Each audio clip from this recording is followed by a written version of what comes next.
नमस्कार। सत्य हिंदी के फिल्म समीक्षा शो में आपका स्वागत। मैं हूं प्रकाश हिंदुस्तानी। आज मैं बात करूंगा फिल्म थामा के बारे में। दिनेश विजान की यह फिल्म दीपावली के महीने में लगी है।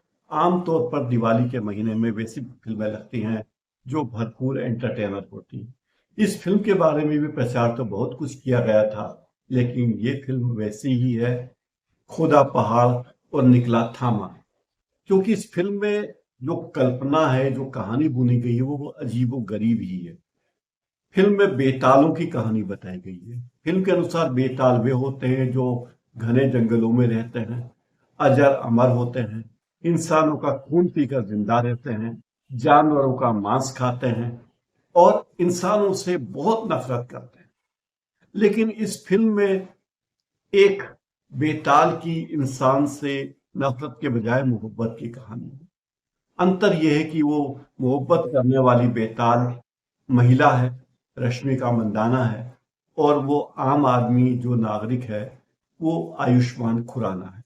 इस तरह की कहानी बुनी गई है जिसका कोई सिर नहीं है, कोई पैर नहीं है, लेकिन बस कहानी बुनी गई है। गाने डाल दिए गए हैं, तीन तीन लोगों ने मिलकर कहानी की स्क्रिप्ट लिखी है, लेकिन फिल्म जिस तरह की होनी चाहिए वो नहीं।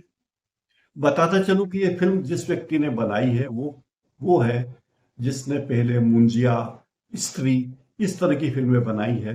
भेड़िया जैसी फिल्म बनाई है जो जिसमें रहस्य रोमांच है, भूत प्रेत है, जादू टोना है, और ये जादू टोने की फिल्म ही है। इसमें टेक्नोलॉजी का उपयोग करके अच्छे दृश्य, रोचक दृश्य बनाने की कोशिश की गई है। उड़ने वाले भूत, भेड़िए की शक्ल वाले भूत, दैत्यों के आकार के भूत, घने जंगल और आकाश मार्ग से आना जाना चलना जो सामान्य जीवन में संभव नहीं है।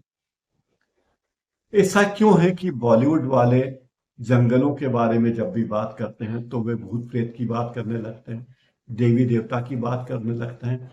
इस फिल्म में भी प्रेतों की बात है, बेतालों की बात है, वेम्पायर की बात है, चुड़ैल और पेशाचिनी की बात है।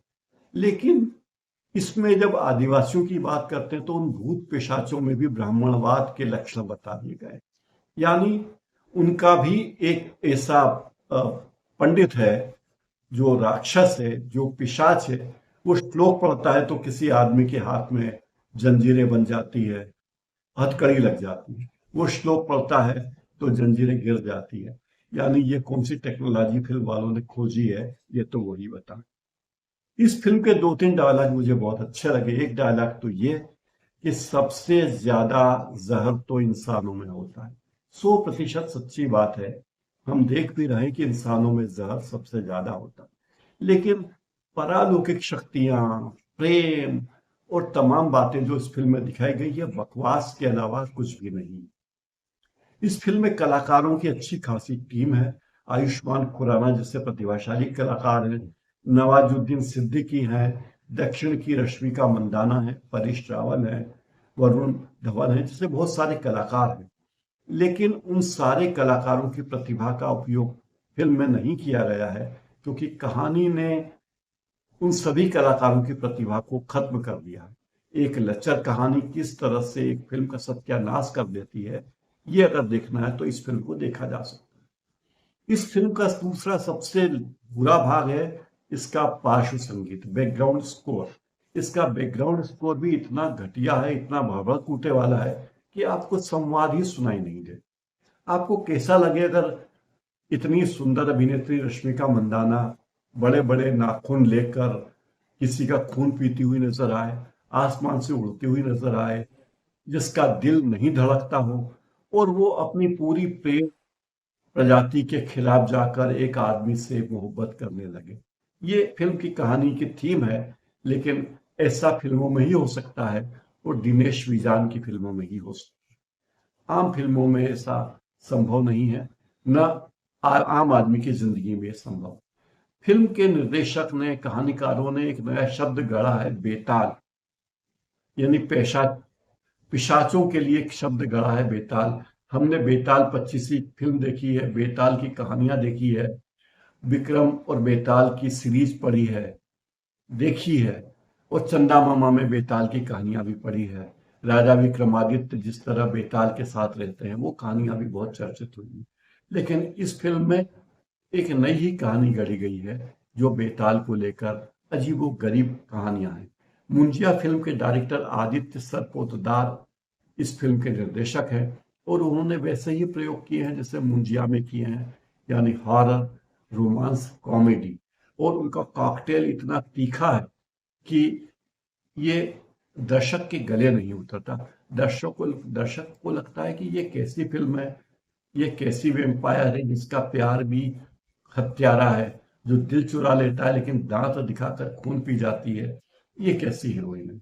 तो ये सब बातें इस फिल्म में अजीबोगरीब हैं और दर्शक इस फिल्म से बहुत हताश हुए हैं, क्योंकि जिस तरह का प्रचार इस फिल्म के लिए किया गया है उतने प्रचार की वाली ये फिल्म नहीं है। आयुष्मान खुराना हमेशा की तरह आयुष्मान भव वाले मोड में है।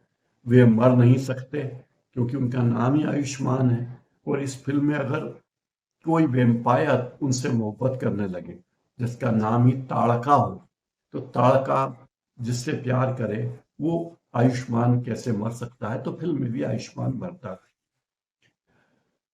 रश्मिका मंदाना को कभी नेशनल क्रश कहा जाता था, लेकिन इस फिल्म को देखकर लोग उन्हें नेशनल क्रश तो क्या नेशनल ब्रश भी नहीं कहेंगे। फिल्म में उनके डायलॉग बहुत ही अटपटे हैं और नवाजुद्दीन सिद्दीकी को जो रोल दिया गया है वो अनप्रिडिक्टेबल है। नवाजुद्दीन सिद्दीकी को भूत दिखाया गया है और छोटा सा रोल है जिसकी अ, अपेक्षा दर्शकों को नहीं होती। यानी ये कोई अलग बात नहीं कि दर्शकों की अपेक्षा के अनुरूप रोल नहीं है, नया है, लेकिन उसमें कोई तथ्य तो हो, कोई दम तो है। परेश रावल की कॉमिक टाइमिंग ठीक ठाक है। सत्यराज और फैसल मलिक जैसे कलाकार भी बीच बीच में हंसी का बम्प होते रहते हैं। तो इस तरह की फिल्म है। पैसे की बर्बादी कहूंगा। इस तरह की फिल्में बनाने वाले क्यों बनाते हैं भगवान जाने। मनोरंजन के नाम पर वे जो परोस रहे हैं, क्या वे खुद भी कभी ऐसी फिल्म देखने के लिए जाएंगे? क्या दर्शक अपने जेब से पैसे लगाकर ऐसी फिल्म देखने जाएंगे? ये उनको सोचना चाहिए। फिल्म समीक्षा शो में फिलहाल इतना ही। नमस्कार, बहुत बहुत